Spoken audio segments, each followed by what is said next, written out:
എല്ലാവർക്കും ദിയാസ് ടേസ്റ്റ് ബഡ്സിൻ്റെ പുതിയൊരു വീഡിയോയിലേക്ക് സ്വാഗതം. ഇന്ന് ഞാൻ ഉണ്ടാക്കുന്നത് നാടൻ രീതിയിൽ തേങ്ങാപ്പാലൊക്കെ ഒഴിച്ച് വെച്ചിട്ടുള്ള ഒരു ചിക്കൻ മപ്പാസാണ്. അപ്പോൾ നമുക്കിതെങ്ങനെയാണ് ഉണ്ടാക്കുന്നതെന്ന് നോക്കാം. മപ്പാസിന് വേണ്ടിയിട്ട് ഞാൻ 750 ഗ്രാമോളം ചിക്കനാണ് എടുത്തിട്ടുള്ളത്. ചിക്കനൊക്കെ നന്നായിട്ട് കഴുകി വൃത്തിയാക്കി എടുത്തിട്ടുള്ളതാണ്. അപ്പോൾ ആദ്യം നമുക്ക് ഈ ചിക്കൻ ഒന്ന് മാരിനേറ്റ് ചെയ്ത് വെക്കണം. അതിനായിട്ട് ഞാനൊരു 1/4 ടീസ്പൂൺ മഞ്ഞൾപ്പൊടി, പിന്നെ നമ്മൾ ഒരു 1/2 ടീസ്പൂണിനടുത്ത് കുരുമുളക് പൊടിയും കൂടി ഇതിലേക്കൊന്ന് ചേർത്ത് കൊടുക്കുന്നുണ്ട്. എന്നിട്ട് പാകത്തിനുള്ള ഉപ്പും കൂടി ഇതിലേക്ക് ചേർത്ത് കൊടുക്കുക. എന്നിട്ട് 1 ടീസ്പൂൺ വൈറ്റ് വിനേഗറും കൂടി നമ്മൾ ഇതിലേക്ക് ചേർത്ത് കൊടുക്കുന്നുണ്ട്. ചിക്കൻ ഒന്ന് സോഫ്റ്റ് ആവാൻ വേണ്ടിയിട്ടാണ് നമ്മൾ വിനേഗർ ചേർത്ത് കൊടുക്കുന്നത്. അപ്പോൾ വിനേഗറും ചേർത്ത് ഇത് കൈകൊണ്ട് തന്നെ നന്നായിട്ടൊന്ന് ഇളക്കി യോജിപ്പിച്ചെടുക്കുക. ഈ പൊടികളൊക്കെ ചിക്കനിലേക്ക് ഒന്ന് പിടിക്കാൻ വേണ്ടിയിട്ട്. അപ്പോൾ നമ്മൾ ചിക്കൻ മാരിനേറ്റ് ചെയ്തെടുത്തിട്ടുണ്ട്. ഇത് നമ്മൾ ഒരുപാട് സമയമൊന്നും വെക്കേണ്ട ആവശ്യമില്ല. ഇതിലേക്കുള്ള സവോളയൊക്കെ വഴന്ന് വരുന്ന ആ ഒരു ടൈം വരെ മാത്രം വെച്ചാൽ മതിയാവും. അപ്പോൾ ചിക്കനൊക്കെ മാരിനേറ്റ് ചെയ്ത് വെച്ച് കഴിഞ്ഞിട്ട് ഞാനൊരു പാൻ വെച്ച് കൊടുത്തിട്ടുണ്ട്. ഇതൊന്ന് ചൂടായി വരുമ്പോഴേക്കും നമ്മളിതിലേക്ക് വെളിച്ചെണ്ണയാണ് ഒഴിച്ച് കൊടുക്കുന്നത്. അപ്പോൾ മപ്പാസൊക്കെ വെക്കുമ്പോൾ വെളിച്ചെണ്ണയിൽ വെക്കുകയാണെന്നുണ്ടെങ്കിൽ അതാവും കൂടുതൽ ടേസ്റ്റ്. അപ്പോൾ ഇനി എണ്ണ ഒന്ന് ചൂടായി വന്നു കഴിഞ്ഞിട്ട് ഞാൻ ഇതിലേക്ക് ഒരു 1/4 ടീസ്പൂൺ പെരിഞ്ജീരകം ചേർത്ത് കൊടുത്തിട്ടുണ്ട്. പിന്നെ നമ്മൾ 3-4 ഗ്രാമ്പു, ഒരു ചെറിയ കഷ്ണം കറുവാപ്പട്ട, പിന്നെ ഒരു ചെറിയ കഷ്ണം തക്കോലം, പിന്നെ ഒരു ബേ ലീഫ്, പിന്നെ നമ്മൾ 2 ഏലക്ക ഒന്ന് ചതച്ചതും കൂടി ഇതിലേക്കൊന്ന് ചേർത്ത് കൊടുക്കുന്നുണ്ട്. 2-3 ഏലക്ക എടുക്കാം. ഏലക്കയുടെ നല്ലൊരു ഫ്ലേവർ കിട്ടാൻ വേണ്ടിയിട്ടാണ് നമ്മൾ ഏലക്ക ചതച്ച് ചേർത്ത് കൊടുത്തിട്ടുള്ളത്. അതിനുശേഷം ഇത് നന്നായിട്ട് തന്നെ ഒന്ന് ഇളക്കി കൊടുക്കുക. അപ്പോൾ ഈ ഒരു സമയത്ത് നമ്മൾ സ്റ്റൗ ലോ ഫ്ലെയിമിൽ വെച്ചാൽ മതി. അതല്ലാന്നുണ്ടെങ്കിൽ ഈ മസാലകളെല്ലാം പെട്ടെന്ന് തന്നെ അങ്ങ് കരിഞ്ഞു പോകും. അതുകൊണ്ട് സ്റ്റൗ ലോ ഫ്ലെയിമിൽ തന്നെ വെച്ചാൽ മതി. ഇനി ഇതൊക്കെ ഒന്ന് മൂത്ത് വന്ന് കഴിഞ്ഞിട്ട് നമുക്ക് ഇതിലേക്ക് സവോള ചേർത്ത് കൊടുക്കാം. ഞാനിപ്പോൾ 2 വലിയ സവോളയാണ് എടുത്തിട്ടുള്ളത്. അപ്പോൾ സവോള അരിഞ്ഞത് നമ്മൾ ഇതിലേക്കൊന്ന് ചേർത്ത് കൊടുക്കാം. ഇനി ഈ സവോളയൊക്കെ പെട്ടെന്നൊന്ന് വഴന്ന് കിട്ടാൻ വേണ്ടിയിട്ട് ഞാൻ ഇതിലേക്ക് കുറച്ച് ഉപ്പും കൂടി ഒന്ന് ചേർത്ത് കൊടുത്തിട്ടുണ്ട്. എന്നിട്ട് ഇത് നന്നായിട്ട് തന്നെ ഒന്ന് ഇളക്കി കൊടുക്കുക. ഇനി ഈ സവോള ഒക്കെ ഒന്ന് വാടി വന്നു കഴിയുമ്പോഴേക്കും നമുക്ക് ബാക്കി ഓരോ ഇൻഗ്രീഡിയൻസ് ആയിട്ട് ഇതിലേക്ക് ചേർത്ത് കൊടുക്കാം. അപ്പോൾ ഇനി ഈ സവോളയൊക്കെ ഒന്ന് വഴന്ന് വരട്ടെ.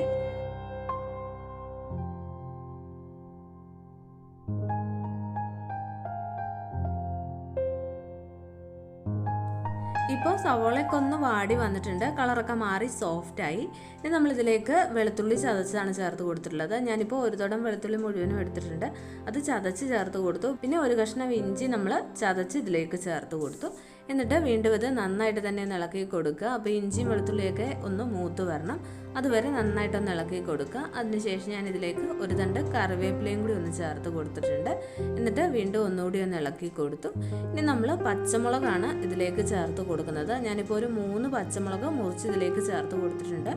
അപ്പോൾ എരിവിനനുസരിച്ചിട്ട് നിങ്ങൾ പച്ചമുളക് ചേർത്ത് കൊടുക്കുക. അപ്പോൾ പച്ചമുളകും ചേർത്ത് നന്നായിട്ടൊന്ന് ഇളക്കി കൊടുത്തിട്ട് ഞാനിതിലേക്ക് ഉരുളക്കിഴങ്ങാണ് ചേർത്തിട്ടുള്ളത്. ഞാനിപ്പോൾ മീഡിയം സൈസിലുള്ള 2 ഉരുളക്കിഴങ്ങാണ് ഇതിലേക്ക് ചേർത്തിട്ടുള്ളത്. അപ്പോൾ വലിയ ഉരുളക്കിഴങ്ങാണെന്നുണ്ടെങ്കിൽ ഒരെണ്ണം ചേർത്ത് കൊടുത്താൽ മതിയാവും. ഉരുളക്കിഴങ്ങും ചേർത്ത് നന്നായിട്ടൊന്ന് ഇളക്കി കൊടുത്തതിന് ശേഷം നമ്മൾ ഒരു 2-3 മിനിറ്റ് ഇതൊന്ന് മൂടി വെച്ച് കൊടുക്കുക. അപ്പോൾ ഈ ഒരു സമയത്ത് നമ്മൾ ലോ ഫ്ലെയിം വെച്ച് കൊടുത്താൽ മതിയാവും. ഫ്ലെയിം ഒരുപാടങ്ങ് കൂട്ടി വയ്ക്കേണ്ട. അപ്പോൾ ഉരുളക്കിഴങ്ങും ചേർത്ത് ഇതൊന്ന് മൂടി വെച്ചിട്ട് 2 മിനിറ്റ് മൂടി വെച്ചാൽ മതിയാവും. അതിന് ശേഷം നമ്മൾ ഇതിൻ്റെ മൂടി തുറന്ന് വീണ്ടും ഒന്നുകൂടി ഒന്ന് ഇളക്കി കൊടുത്തു. ഇപ്പോൾ ഉരുളക്കിഴങ്ങ് വെന്തിട്ടൊന്നുമില്ല. നമ്മൾ ആദ്യമേ ഉരുളക്കിഴങ്ങ് വേവിച്ചെടുക്കേണ്ട ആവശ്യമില്ല. ചിക്കനും ചേർത്ത് വേവിക്കുമ്പോൾ ഉരുളക്കിഴങ്ങും നന്നായിട്ട് തന്നെ വെന്ത് കിട്ടിക്കോളും. ഇനി നമുക്ക് ഇതിലേക്കുള്ള പൊടികളൊക്കെ ചേർത്ത് കൊടുക്കാം. ഞാനിപ്പോൾ 1 ടീസ്പൂൺ മല്ലിപ്പൊടി ചേർത്ത് കൊടുത്തിട്ടുണ്ട്. അപ്പോൾ 1 ടീസ്പൂൺ നിറച്ചും എടുക്കുക. അതിനുശേഷം നമ്മളിതിലേക്ക് കുരുമുളക് പൊടിയാണ് ചേർക്കുന്നത്.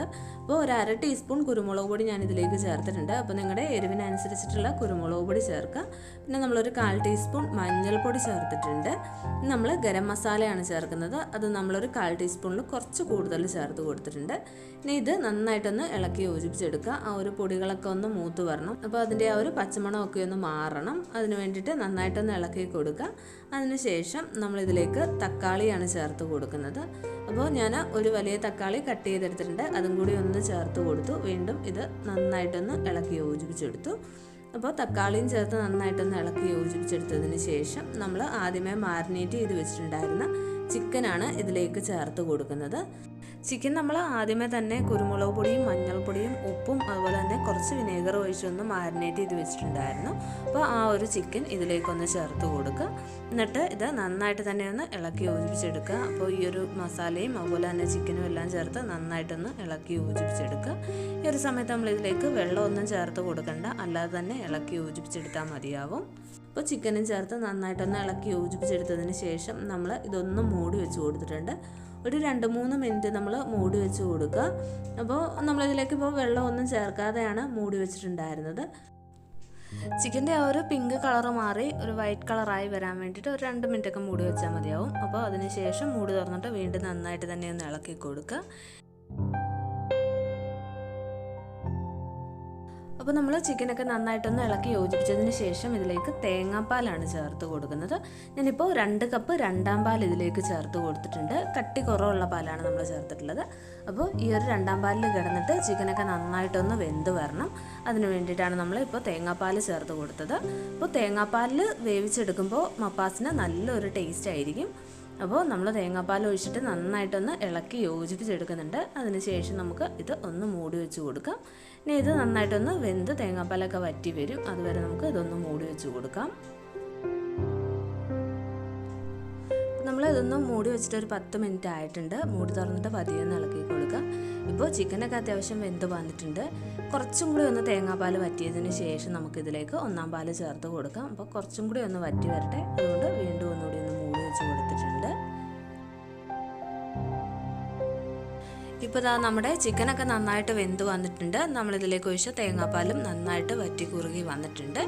ഇനി നമുക്ക് ഇതിലേക്ക് 1-ാം പാൽ ചേർത്ത് കൊടുക്കാം. അപ്പോൾ 1-ാം പാൽ ചേർക്കുന്നതിന് മുമ്പേ ഇതിൽ ഉപ്പും അതുപോലെ തന്നെ എരിവുമൊക്കെ പാകത്തിനുണ്ടോ എന്ന് നോക്കുക. എരിവ് കുറവാണെന്ന് തോന്നിയാൽ കുറച്ച് കുരുമുളക് പൊടി ചേർത്ത് കൊടുത്താൽ മതി. ഉപ്പ് വേണമെന്നുണ്ടെങ്കിൽ നോക്കിയിട്ട് ആവശ്യത്തിന് ചേർത്ത് കൊടുക്കുക. അതിനുശേഷം ഞാൻ ഇതിലേക്ക് 1-ാം പാൽ ചേർത്ത് കൊടുത്തിട്ടുണ്ട്. നമ്മളിപ്പോൾ 1/2 കപ്പ് 1-ാം പാലാണ് ചേർത്തിട്ടുള്ളത്. അപ്പോൾ 1-ാം പാലും ചേർത്ത് നന്നായിട്ട് തന്നെ ഒന്ന് ഇളക്കി യോജിപ്പിച്ചെടുക്കുക. പിന്നെ 1-ാം പാൽ ചേർത്തതിന് ശേഷം ഒരുപാട് അങ്ങ് തിളച്ച് പോകാൻ പാടില്ല. അതുകൊണ്ട് തന്നെ ഈ ഒരു 1-ാം പാൽ ചേർക്കുമ്പോൾ നമ്മൾ ഫ്ലെയിം ഏറ്റവും കുറച്ച് വെച്ചിട്ട് ഇതിൽ ചേർത്ത് കൊടുത്താൽ മതി. എന്നിട്ട് ഇത് നന്നായിട്ടൊന്ന് ഇളക്കി യോജിപ്പിച്ചതിന് ശേഷം ഫ്ലെയിം ഓഫ് ചെയ്ത് കൊടുക്കുക. ഇനി നമുക്ക് ഇതിലേക്ക് താളിച്ചൊഴിക്കാനാണുള്ളത്. അപ്പോൾ ചട്ടി ചൂടാക്കി അതിലേക്ക് എണ്ണ ഒഴിച്ചു കൊടുക്കുക. എണ്ണ ചൂടായി വരുമ്പോഴേക്കും കടുക് ഇട്ട് കൊടുക്കുക. കടുക് പൊട്ടി കഴിഞ്ഞിട്ട് നമ്മൾ ചെറിയുള്ളിയും വറ്റൽമുളകും കറിവേപ്പിലയും കൂടി ചേർത്ത് താളിച്ച് ഇതിലേക്ക് ഒഴിച്ചു കൊടുത്തിട്ടുണ്ട്. എന്നിട്ട് ഇത് വീണ്ടും നമ്മളൊന്ന് മൂടി വെച്ച് കൊടുത്തു. ഇനി നമ്മൾ ഇത് സെർവ് ചെയ്യാൻ നേരം നന്നായിട്ടൊന്ന് ഇളക്കിയെടുത്തതിന് ശേഷം സെർവ് ചെയ്താൽ മതിയാവും. അപ്പോൾ ദാ നമ്മുടെ ചിക്കൻ മപ്പാസ് ഇവിടെ റെഡി ആയിട്ടുണ്ട്. ഞാനിനി ഇത് സെർവിങ് ബൗളിലേക്ക് മാറ്റുകയാണ്. നല്ല ടേസ്റ്റി ആയിട്ടുള്ള ഒരു ചിക്കൻ മപ്പാസാണ്. നാടൻ രീതിയിൽ തന്നെ തേങ്ങാപ്പാൽ ഒഴിച്ച് തയ്യാറാക്കിയിട്ടുള്ളതാണ്. അപ്പോൾ എല്ലാവരും തന്നെ ഒന്ന് ട്രൈ ചെയ്ത് നോക്കുക. ഇത് അപ്പത്തിൻ്റെ കൂടെയും അതുപോലെ തന്നെ പാലപ്പത്തിനും ഇടിയപ്പത്തിനും ഒക്കെ പറ്റിയ നല്ല ടേസ്റ്റി ആയിട്ടുള്ള ഒരു കറിയാണ്. അപ്പോൾ ട്രൈ ചെയ്ത് നോക്കിയിട്ട് ഫീഡ്ബാക്കൊക്കെ കമൻറ്റ് ബോക്സിൽ എഴുതുക. അപ്പോൾ ഇന്നത്തെ നമ്മുടെ ചിക്കൻ മപ്പാസിൻ്റെ വീഡിയോ ഇഷ്ടമായെന്നുണ്ടെങ്കിൽ ലൈക്ക് ചെയ്യാനും പിന്നെ ഫ്രണ്ട്സിനൊക്കെ ഒന്ന് ഷെയർ ചെയ്ത് കൊടുക്കാനും മറക്കണ്ട. അപ്പോൾ വീണ്ടും നമുക്ക് ഇതുപോലെ മറ്റൊരു നല്ല വീഡിയോയുമായിട്ട് കാണാം. താങ്ക്